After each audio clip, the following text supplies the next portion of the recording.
1867, in a remote farming community outside Sedalia, Missouri, 8-year-old Timothy Caldwell became the subject of the most disturbing medical case study ever documented in the American Midwest. Dr. Samuel Harding, the region's only physician, filled 3 leather-bound journals with observations of a child whose behavior defied every principle of human nature known to 19th-century medicine. The boy appeared normal, even charming to casual observers, but beneath his innocent exterior lay something that medical science of the era simply could not explain. For 6 months, 3 people died in accidents around Timothy Caldwell, along with dozens of farm animals found dead under mysterious circumstances. 11 people who had all, in some way, crossed paths with a child whose smile never reached his pale blue eyes. The official records were sealed by local authorities and hidden away for over a century. But the truth about Timothy Caldwell reveals a darkness that challenges everything we thought we knew about the capacity for evil in childhood. Before we continue with the story of Timothy Caldwell and the terror that gripped Sedalia County, if this story intrigues you, make sure to subscribe to our channel and ring that notification bell so you never miss our deep dives into America's darkest historical mysteries. And please, let us know in the comments what state or city you're listening from. We love hearing from our community of mystery enthusiasts around the world. The events that would make Timothy Caldwell infamous began not with violence, but with loss. The Missouri of 1867 was a state still bleeding from the wounds of civil war. Towns like Sedalia had sent their young men to die on distant battlefields, leaving behind widows, orphans, and communities struggling to rebuild. The Caldwell farm, nestled in a valley 15 miles south of town, had once been prosperous.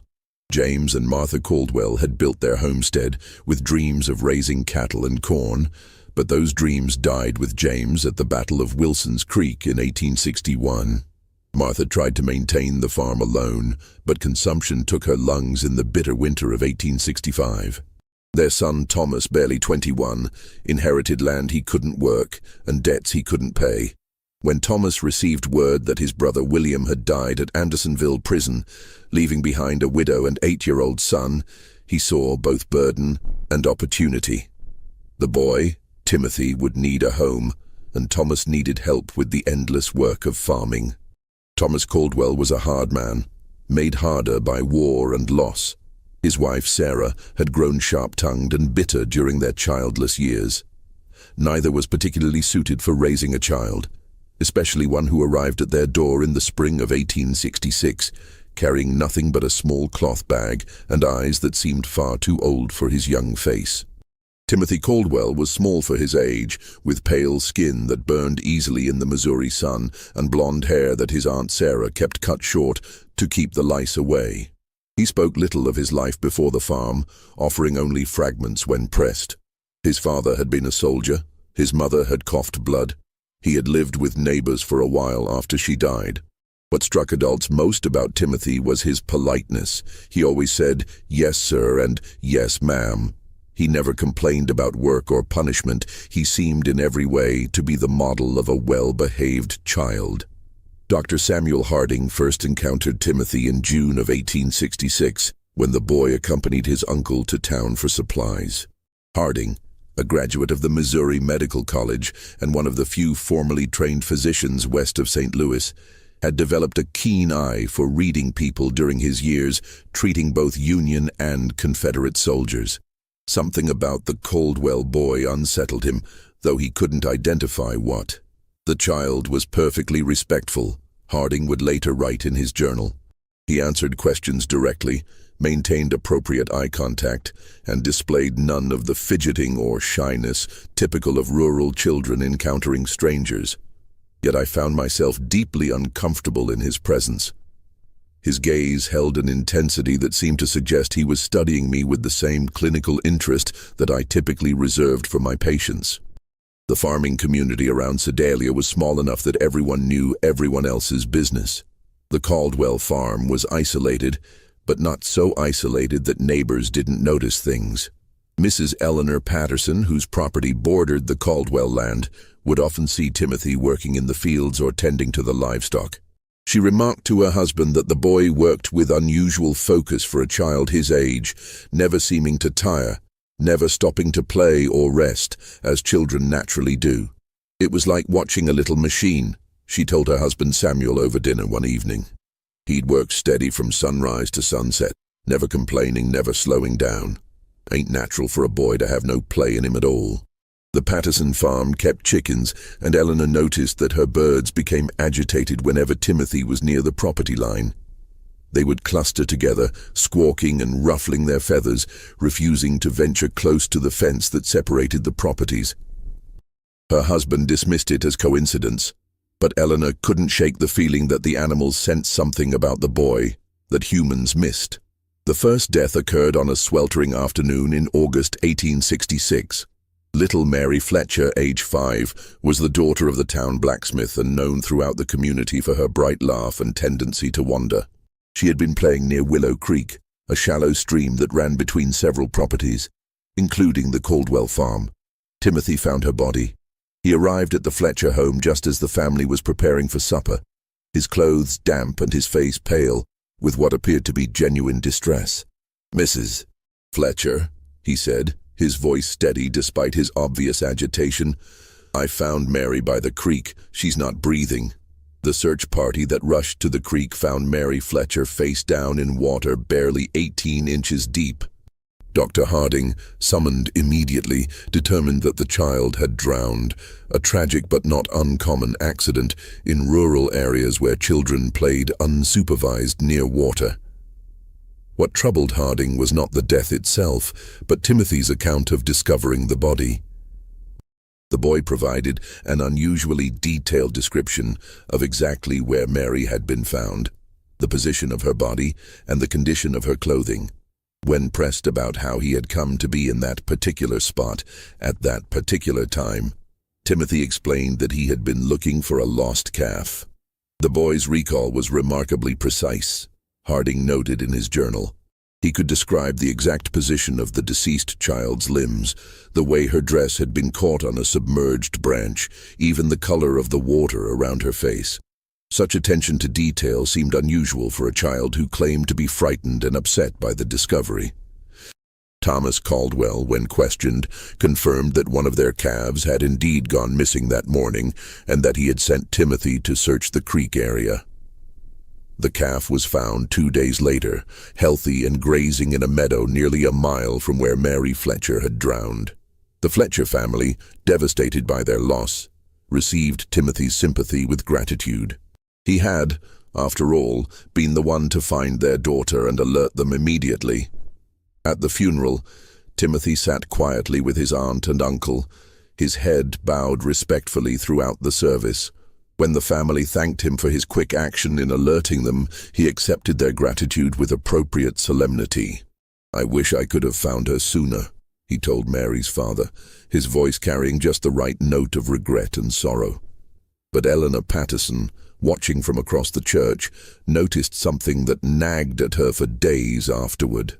When Mary Fletcher's mother collapsed in grief during the service, when the sight of the small coffin reduced grown men to tears, Timothy Caldwell's expression never changed.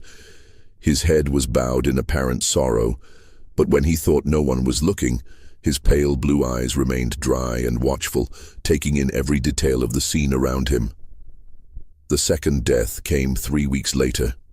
Old Henrik Larsson, a Norwegian immigrant who had worked as a logger before arthritis forced him into retirement, was found at the bottom of a rocky outcrop known locally as Devil's Bluff. The bluff overlooked the creek where Mary Fletcher had drowned, and Henrik was known to climb there regularly to check on the wild beehives he tended. Once again, Timothy Caldwell was involved in the discovery. He had been walking home from town when he spotted something unusual at the base of the bluff.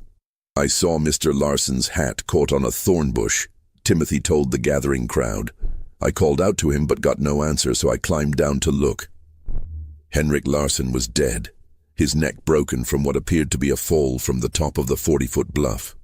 Dr. Harding's examination revealed that the old man had likely died instantly upon impact. The only unusual aspect of the scene was the presence of several dead bees scattered around the body. far more than would typically be found away from a hive. Mr. Larson knew those bluffs better than any man in the county, Samuel Patterson told Dr. Harding after the examination. He'd been climbing up there for 3 years, never had so much as a stumble. Don't make sense he'd fall now. Timothy, when questioned, suggested that perhaps the old man had been stung by bees and lost his footing. He was always talking about how angry they get when you disturb them, the boy said. Maybe they swarmed him and he got confused. Dr. Harding found Timothy's explanation plausible, but something about the scene bothered him. The dead bees were all clustered in a small area directly around Henrik's body. If the old man had disturbed a hive at the top of the bluff, there should have been more evidence of bee activity along his presumed path of flight and fall. Instead, it appeared as though the bees had somehow been concentrated around the impact site. When Harding climbed to the top of the bluff to examine the beehives, he found them intact and showing no signs of recent disturbance. The worker bees were active but not agitated, going about their normal business of gathering nectar from the late summer wildflowers. The third death shattered any illusions about coincidence. In September 1866, 6-year-old Jacob Mills vanished while playing in the woods near his family's cabin. His body was found 4 days later in an abandoned well, nearly half a mile from where he had last been seen. Timothy Caldwell had volunteered to join the search party. For 3 days, Timothy searched alongside the adult volunteers, showing remarkable endurance for a child his age. He seemed to know the woods intimately, guiding searchers through areas that even long-time residents found difficult to navigate. When asked how he had learned the terrain so well, Timothy explained that he often explored the woods during his free time, looking for useful plants and herbs that his aunt could use for cooking and medicine.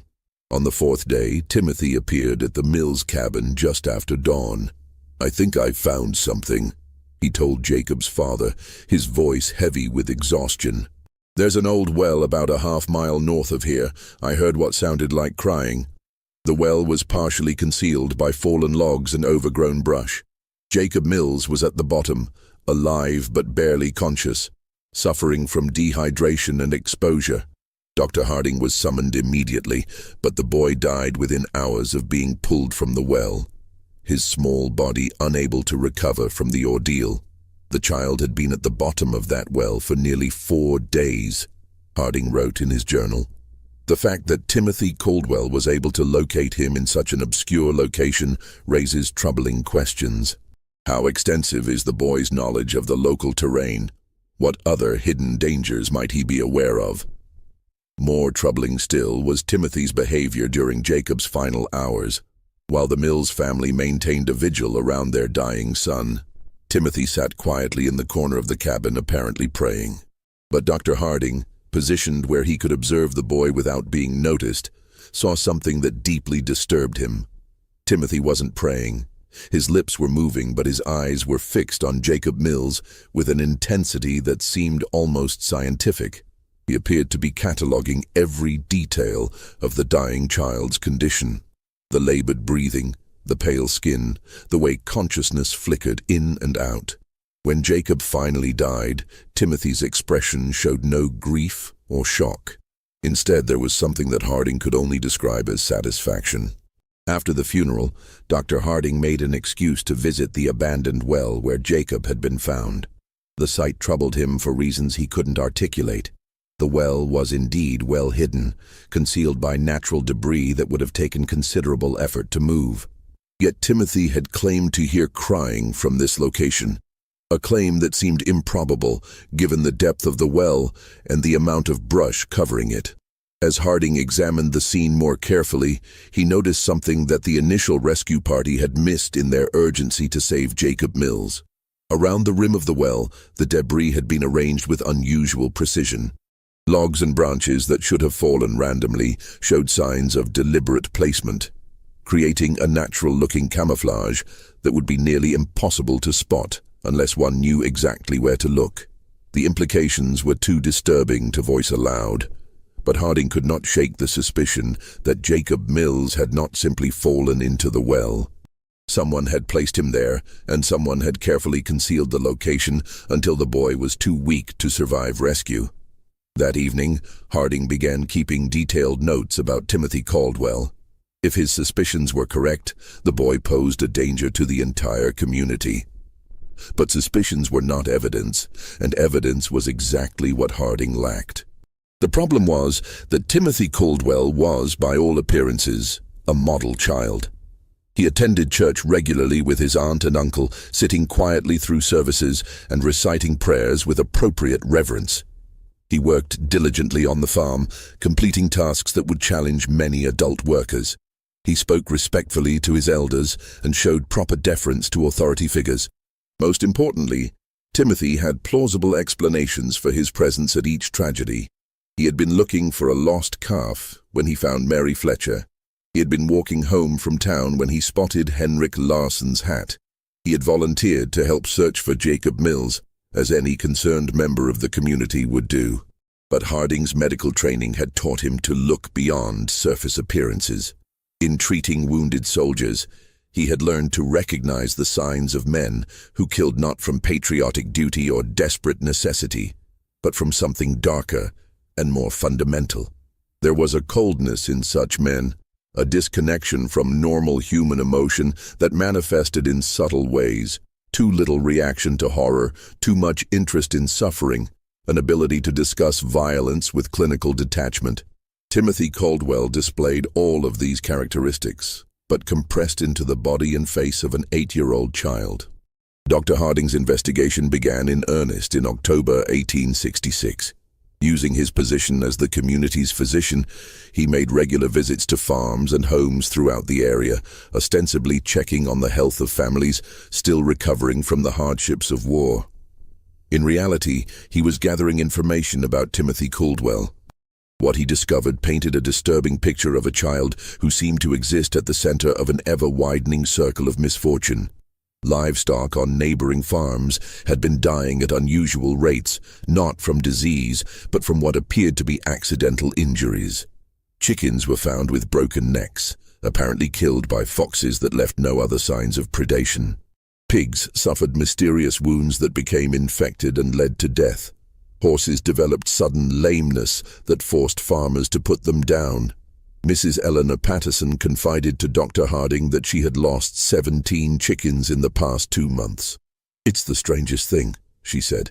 "They're dying 1 or 2 at a time, always found in the morning with their necks broken clean. My husband thinks it's foxes, but I've never seen fox sign around the coop. And the way they're killed, it's too neat, too careful."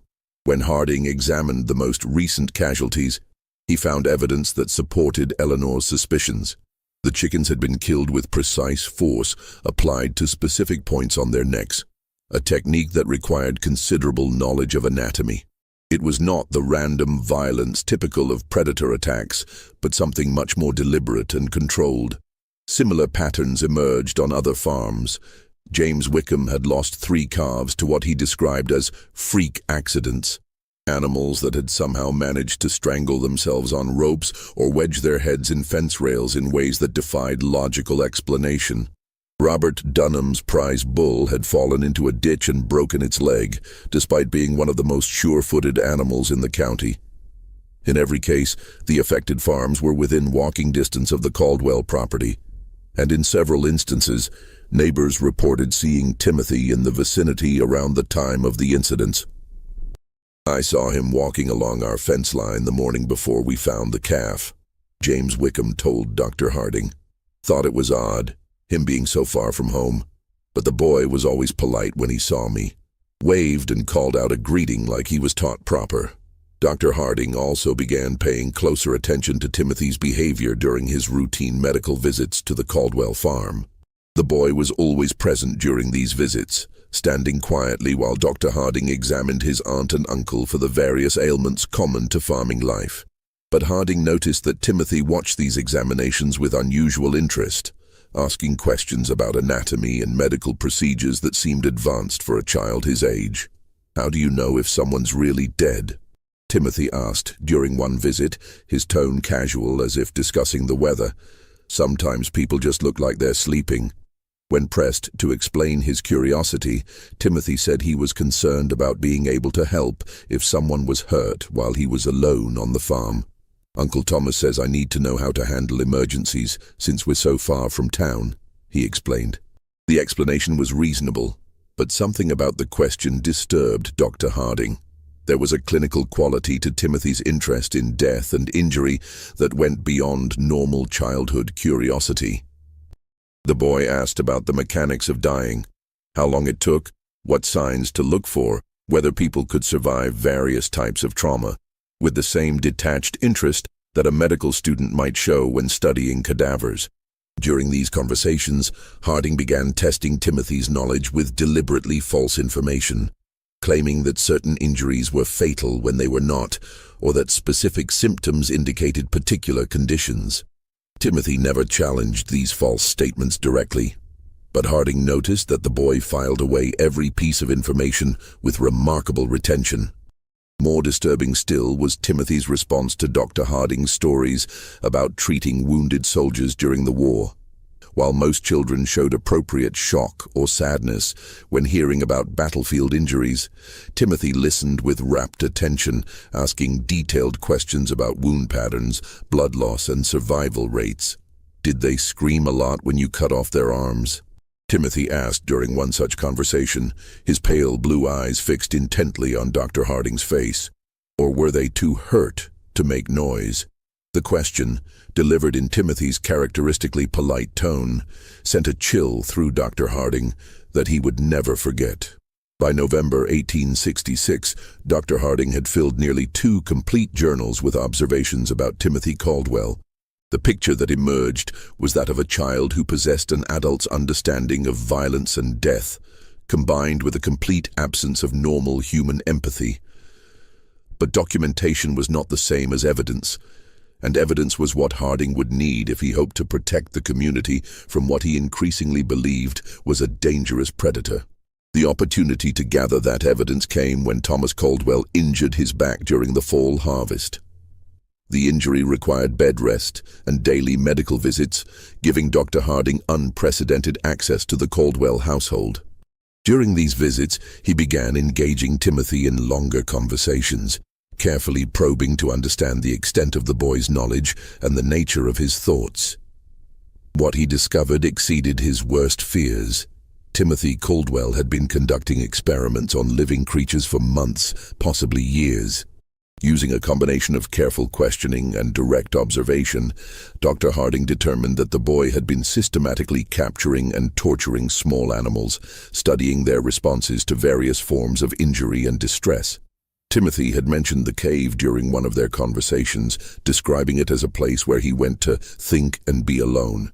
When Dr. Harding investigated the site, he found a carefully organized collection of animal bones, crude surgical instruments fashioned from farm tools, and a series of detailed drawings that documented various experiments in torture and mutilation. The drawings were the most disturbing discovery. Rendered with surprising artistic skill for a child, they showed rabbits, squirrels, birds, and larger animals in various stages of dissection and injury.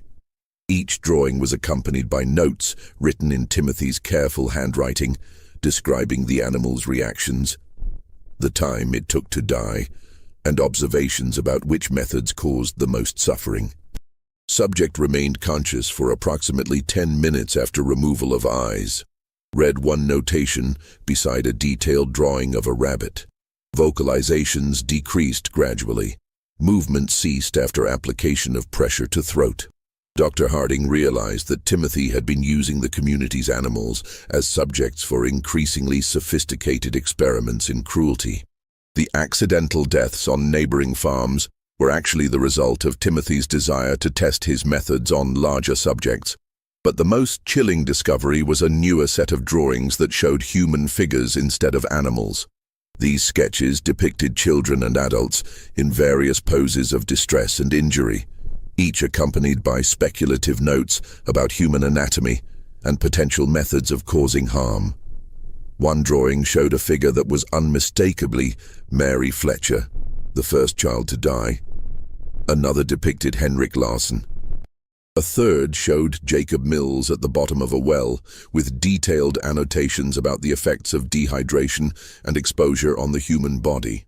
Timothy Caldwell had not simply been present when these people died. He had planned their deaths, executed those plans with methodical precision, and documented the results for future study. As Dr. Harding would soon discover, the horror in Sedalia County was far from over. If this story is giving you chills, share this video with a friend who loves dark mysteries, hit that like button to support our content, and don't forget to subscribe to never miss stories like this. Let's discover together what happens next. Dr. Harding faced an impossible situation. The evidence in the cave proved that Timothy Caldwell was responsible for multiple deaths, but that evidence had been obtained through what amounted to illegal search. Moreover, the idea that an 8-year-old child could be a calculating murderer was so far outside the accepted understanding of human nature that no court would accept such a claim. The medical science of 1867 had no framework for understanding antisocial personality disorder or psychopathy. The prevailing belief was that children were inherently innocent, corrupted only by bad influences or traumatic experiences.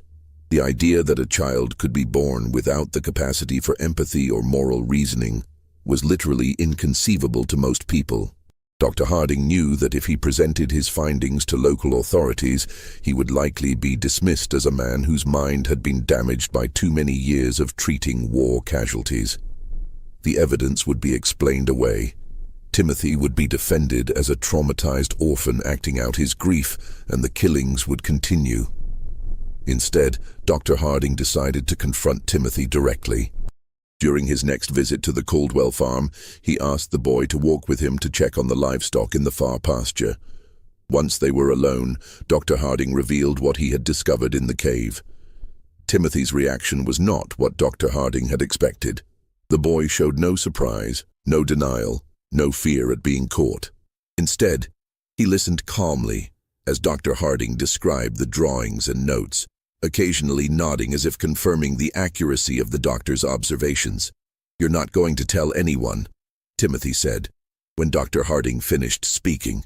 It was not a question or a plea, but a statement of fact delivered with absolute confidence. "Why wouldn't I?" Dr. Harding asked, genuinely curious about the boy's reasoning. Timothy smiled, the first genuine expression of emotion that Dr. Harding had ever seen on his face. "Because no one would believe you," he said, "and because you're curious about what I'll do next." The boy was right on both counts. Dr. Harding knew that his claims would sound like the ravings of a man losing his sanity. But Timothy had also identified something that the doctor was reluctant to admit even to himself: a scientific fascination with observing the development of what might be the most dangerous human being he had ever encountered. "How long have you been doing this?" Dr. Harding asked. "Since I was 5, Timothy replied matter-of-factly. "Maybe earlier. I started with insects, then mice, then bigger things. It's interesting to see how different animals react to the same treatments." "And the people who died?" Timothy shrugged. "They were experiments too. I wanted to see if people would react the same way as animals. They do, mostly, but they're better at understanding what's happening to them. That makes it more interesting." Dr. Harding felt a chill that had nothing to do with the November air. "What are you planning to do next?" Timothy considered the question seriously before answering. "I need to find out what happens when you hurt someone who trusts you completely. Someone who wouldn't suspect anything until it was too late." The implication was clear. Timothy was planning to kill his aunt and uncle. Dr. Harding knew he had perhaps days, possibly only hours, before Timothy acted on his plans. The boy had revealed his intentions with the casual confidence of someone who believed himself untouchable, and past experience suggested that Timothy did not delay once he had decided on a course of action. That evening, Dr. Harding visited Sheriff William Crawford in Sedalia.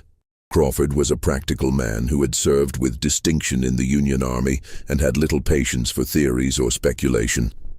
But he also trusted Dr. Harding's judgment and was willing to listen to evidence, regardless of how unusual the circumstances might be. Dr. Harding presented his case carefully, focusing on verifiable facts rather than psychological theories.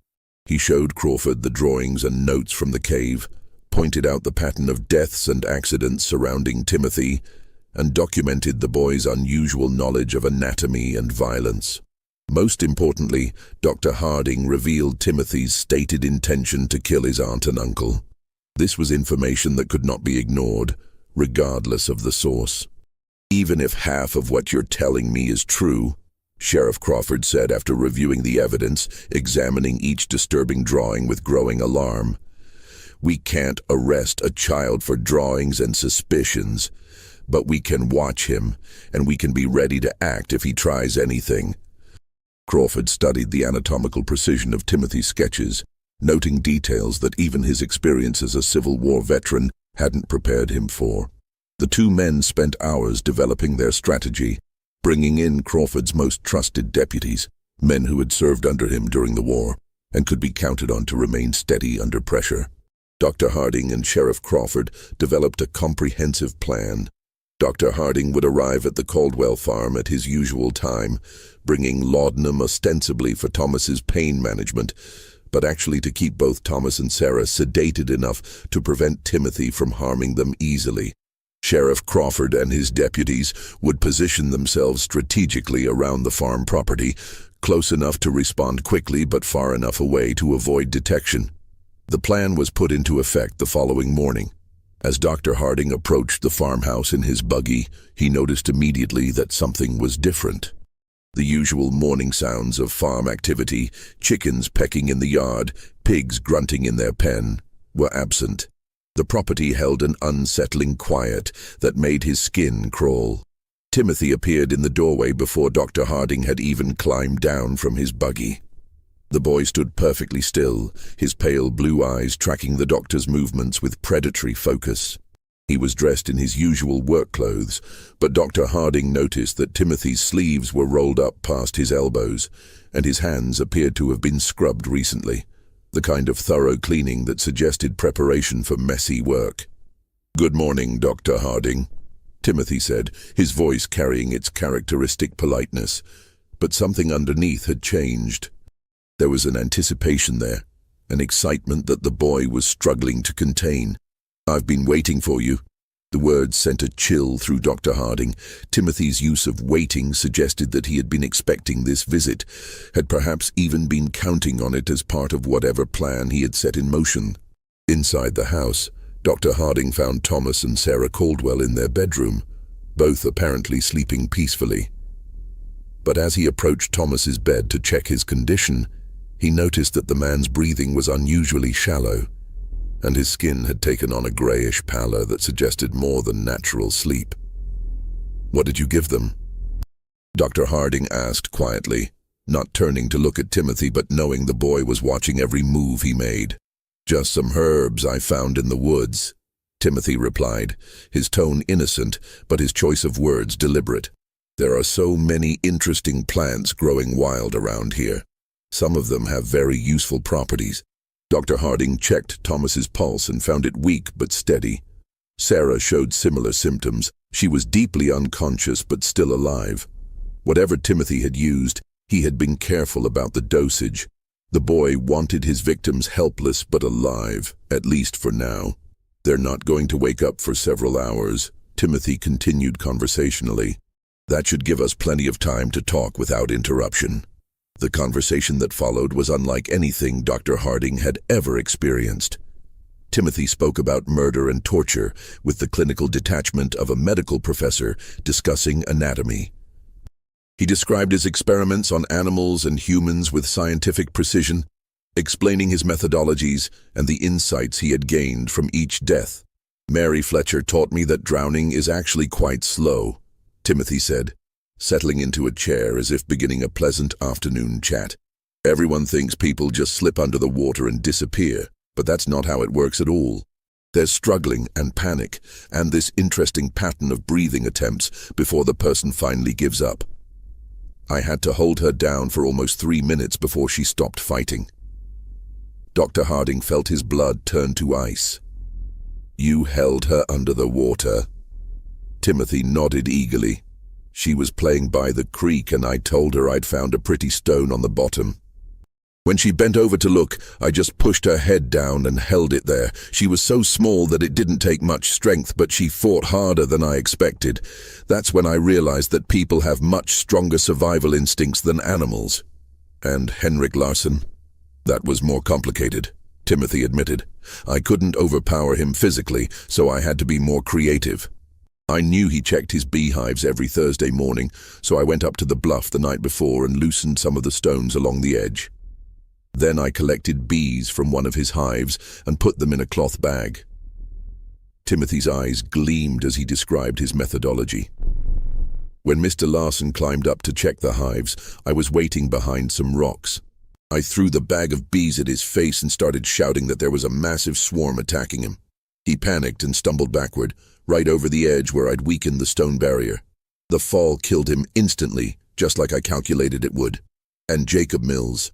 Jacob was the most interesting of all, Timothy said, his voice taking on the tone of a teacher sharing a particularly fascinating lesson. I didn't kill him quickly like the others. I wanted to see what would happen if someone died slowly, over several days. So I convinced him to follow me into the woods by telling him I'd found a family of baby raccoons. Timothy paused, seeming to savor the memory. Jacob was so concerned about the imaginary baby animals that he didn't think twice about the danger. I helped him climb down into the well, then I moved the logs and brush to cover the opening. I visited him every day for 4 days, bringing him just enough water to keep him alive, but not enough to let him recover his strength.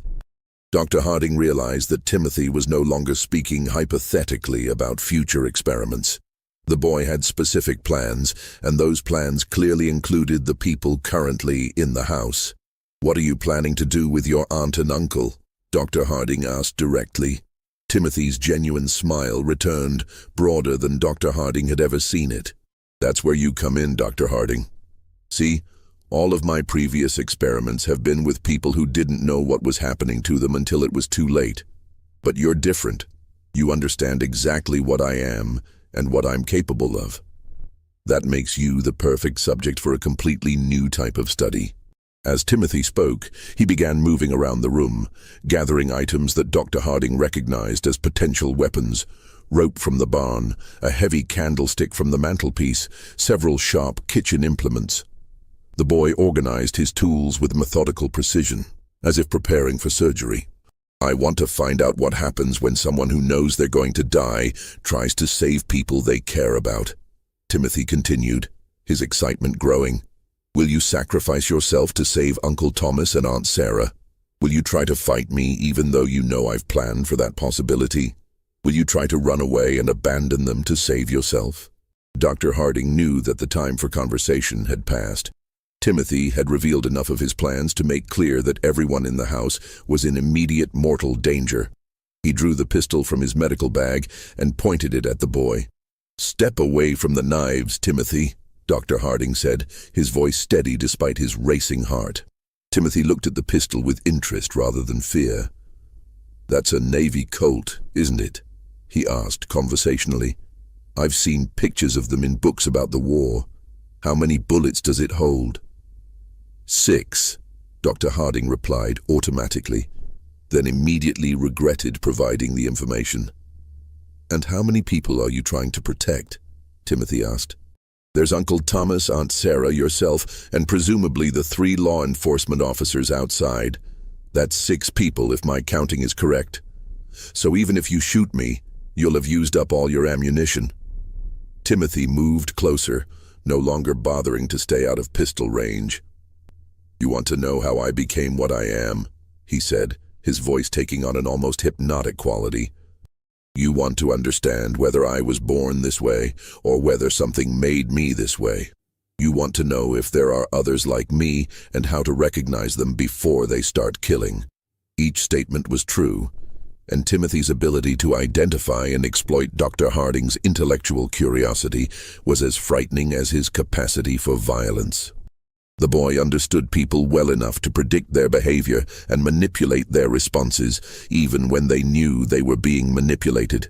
The confrontation came as Timothy approached his sleeping uncle with a length of rope in his hands. Dr. Harding stepped forward to intervene, but Timothy moved with surprising speed and strength, producing the kitchen knife and slashing at the doctor's arm. The struggle that followed was brief, but violent. Timothy fought with the desperate ferocity of a cornered animal, using the knife with skill that spoke of considerable practice. The boy was smaller and weaker than Dr. Harding, but he was also faster and more agile, and he fought with the calculated precision of someone who had studied anatomy extensively. Dr. Harding managed to grab Timothy's wrist and twist until the boy dropped the knife.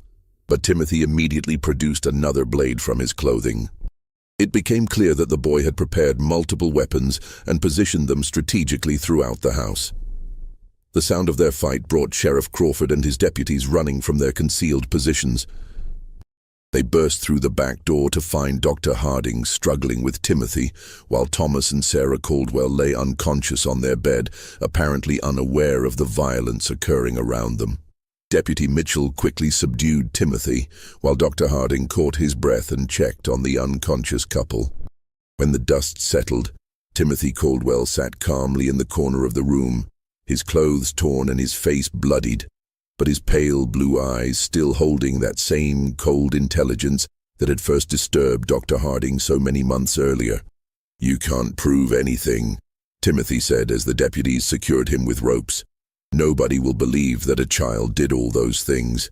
Sheriff Crawford looked down at the boy with a mixture of disgust and fascination. "Maybe not," he said, "but we don't have to prove everything. Attempting to murder your family is enough to see you locked up, regardless of your age." Timothy smiled at that, the same genuine expression of emotion that Dr. Harding had seen the day before. "You won't hang me," he said with absolute confidence. "I'm too young and I'm too interesting. Someone will want to study me instead." Just when we thought we'd seen it all, the horror in Sedalia County intensifies. If this story is giving you chills, share this video with a friend who loves dark mysteries. Hit that like button to support our content. And don't forget to subscribe to never miss stories like this. Let's discover together what happens next. Timothy Caldwell was wrong about his fate, but right about the impossibility of proving his crimes. When Sheriff Crawford attempted to present the evidence from the cave to county prosecutors, he encountered exactly the resistance that Dr. Harding had predicted. The drawings and notes were dismissed as the products of a disturbed child acting out trauma from his parents' deaths. The pattern of accidents and deaths was attributed to coincidence compounded by Timothy's unfortunate habit of being helpful during emergencies. The attempted murder of Thomas and Sarah Caldwell, however, could not be explained away. 3 law enforcement officers had witnessed Timothy attacking his sleeping relatives with clear intent to kill. Even the most sympathetic observers could not argue that an 8-year-old boy would attack family members with a knife unless something fundamental was wrong with his character. The legal system of 1867 had no framework for dealing with violent children. Timothy was too young for adult prosecution, but too dangerous for simple placement in an orphanage or reformatory. The case created unprecedented challenges for Missouri's justice system, attracting attention from legal scholars and medical professionals throughout the region. After weeks of legal wrangling and consultation with experts from as far away as Boston and Philadelphia, a compromise was reached. Timothy would be remanded to the custody of the Missouri State Hospital for the Insane in Fulton, where he would be studied and treated by the most advanced alienists available in the region. The decision satisfied no one completely. Prosecutors wanted Timothy tried as an adult for murder, while defense attorneys argued that no child so young could be held responsible for his actions. Medical professionals were divided between those who believed Timothy could be rehabilitated and those who considered him incurably dangerous. Dr. Samuel Harding volunteered to accompany Timothy to the hospital and remained there for 3 months, documenting the boy's behavior and working with hospital staff to develop understanding of what they were dealing with. The resulting case study became one of the first systematic examinations of antisocial behavior in children, though it would not be published until decades after the events. Timothy adapted to hospital life with the same calculating intelligence he had shown on the farm. He quickly learned to mimic appropriate emotions and responses, convincing several staff members that he was making remarkable progress in overcoming his traumatic episodes. Timothy would cry convincingly when discussing his crimes, express remorse that seemed genuine, and display what appeared to be authentic gratitude for the care he was receiving. But Dr. Harding observed that Timothy was merely studying the people around him, learning to manipulate them more effectively. The boy had created what amounted to a comprehensive catalogue of human emotional responses, and he could reproduce these signals with remarkable accuracy, despite feeling none of the underlying emotions himself. The subject displays remarkable cognitive abilities, coupled with complete absence of genuine emotional response, Dr. Harding wrote in his detailed reports. He has learned to simulate normal human reactions with sufficient skill to deceive casual observers, but extended observation reveals the performance to be entirely artificial. Timothy understands happiness as the face people make when they want something good to continue, and sadness as the face people make when they want others to help them. But he has never actually experienced either emotion himself. Dr. Harding's evaluation also revealed the extent of Timothy's violent fantasies and future plans. When the boy believed he had gained Dr. Harding's trust by pretending to be fascinated by the scientific approach to studying human behavior, Timothy began sharing ideas for future experiments that made his past crimes seem almost restrained by comparison. He has developed elaborate scenarios for testing human responses to various forms of psychological and physical torture, Dr. Harding reported confidentially. His plans demonstrate remarkable creativity and attention to detail, as well as a sophisticated understanding of human psychology. If he were allowed to mature and gain additional resources, he would likely become one of the most dangerous individuals in American history. The hospital records show that Timothy remained at the facility for 18 months. During that time, several unexplained incidents occurred that bore the hallmarks of Timothy's methods. Other patients were found dead in circumstances that suggested accident or natural causes, but which showed patterns of deliberate planning when examined carefully. 3 elderly patients died from apparent heart failure after interacting with Timothy, though all had been in relatively good health previously. 2 younger patients suffered what appeared to be accidental falls that resulted in serious injuries. But both incidents occurred in areas where Timothy had been seen earlier in the day.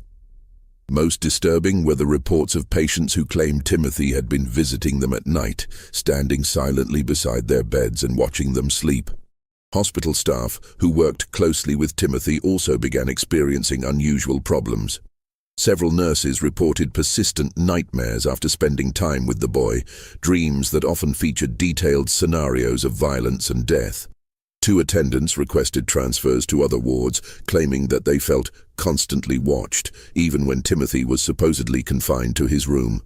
Dr. Martha Fitzgerald, who had been brought in to provide additional expertise in treating Timothy, discovered that the boy had been keeping a secret journal. Timothy had convinced one of the nurses to provide him with paper and pencil for therapeutic writing exercises, claiming that recording his thoughts and feelings would help him process his emotions more effectively. The journal appeared to contain exactly what Timothy had claimed. Daily entries describing his thoughts, his regrets about past actions, and his hopes for future rehabilitation. The writing was appropriately childlike in its language and emotional content, and it painted a picture of a deeply troubled but fundamentally redeemable young person struggling to overcome traumatic experiences. But Dr. Fitzgerald's training in European psychiatric techniques included familiarity with coded communication systems. When she applied analytical methods to Timothy's journal, she discovered that the innocent-seeming entries contained a sophisticated cipher system. The decoded messages revealed Timothy's true thoughts and plans in disturbing detail. Rather than experiencing remorse or rehabilitation, he was conducting a systematic study of the hospital, its staff, and its security procedures. His goal was not merely to escape, but to use his time in confinement to develop more advanced techniques for manipulation and murder. Day 47. Dr. F believes my tears during today's session were authentic. Read 1 decoded entry. Her response pattern indicates increased sympathy and reduced suspicion. Estimate 3 more weeks of consistent performance will be required to establish sufficient trust for physical contact during sessions. The discovery of Timothy's coded journal led to an immediate tightening of security procedures and a reduction in his contact with hospital staff. But Timothy adapted to these changes with characteristic flexibility, shifting his focus from manipulation to information gathering about hospital routines and potential escape routes. In the summer of 1868, Timothy Caldwell disappeared from the Missouri State Hospital under circumstances that were never fully explained. The official investigation concluded that he had somehow managed to escape during a transfer between buildings, despite being under constant supervision by multiple guards. Dr. Harding suspected that Timothy's escape had been far more sophisticated than the official report suggested. The boy had demonstrated remarkable patience and planning ability throughout his confinement, and it seemed likely that he had spent months preparing for his departure. Evidence discovered after Timothy's disappearance suggested that he had been manipulating the facility staff far more successfully than anyone had realized. Several guards reported having made small policy exceptions for Timothy in the weeks before his escape, allowing him slightly longer exercise periods, providing him with additional reading materials, making minor adjustments to his daily routine that individually seemed harmless, but collectively may have created opportunities for escape. He spent a year and a half studying that facility and its personnel, Dr. Harding wrote in his final report on the case. By the time he made his move, he understood the psychology of every person who worked there better than they understood themselves. His escape wasn't an act of desperation, it was the culmination of a carefully executed plan. In the months and years following Timothy's disappearance, Dr. Harding began collecting reports of suspicious deaths and accidents throughout the Midwest. Many of these incidents bore hallmarks that seemed consistent with Timothy's methods. Carefully staged accidents that resulted in death, evidence of systematic torture of animals, and the presence of a child who seemed unusually helpful and emotionally mature. The challenge was that Timothy would now be older, potentially strong enough to overpower adult victims, and certainly sophisticated enough to avoid the mistakes that had led to his original capture. His time of intensive study in human psychology, combined with his natural intelligence and complete lack of moral restraint, had created something unprecedented in American criminal history. Dr. Harding spent the remaining years of his career tracking these reports and attempting to develop a comprehensive understanding of what Timothy Caldwell represented. His private journals, discovered after his death in 1891, contained hundreds of pages documenting cases that might have involved Timothy, along with theoretical discussions about the nature of evil and the possibility that some individuals might be born without the capacity for moral reasoning. The broader implications of Timothy's case continued to influence discussions about criminal justice, child psychology, and mental health treatment for decades after his disappearance. His ability to deceive trained professionals raised uncomfortable questions about the reliability of psychiatric evaluation, while his manipulative skills highlighted the potential dangers of assuming that all children are inherently innocent and redeemable. The Caldwell farm was abandoned after Thomas and Sarah recovered from their ordeal. Neither could bear to remain in the place where they had unknowingly harbored a killer for nearly 2 years. The property eventually reverted to the county and was sold to developers in the 1890s, but local residents avoided the area for decades afterward. The cave where Timothy had conducted his experiments was sealed by Sheriff Crawford shortly after the boy's arrest, but the location was never forgotten by those who knew of its significance. Local legend claimed that the cave was cursed and that animals would not graze in the surrounding area. Dr. Harding's journals were donated to the Missouri Historical Society in 1923 by his daughter, who felt that the scientific value of her father's observations outweighed concerns about the disturbing nature of the content.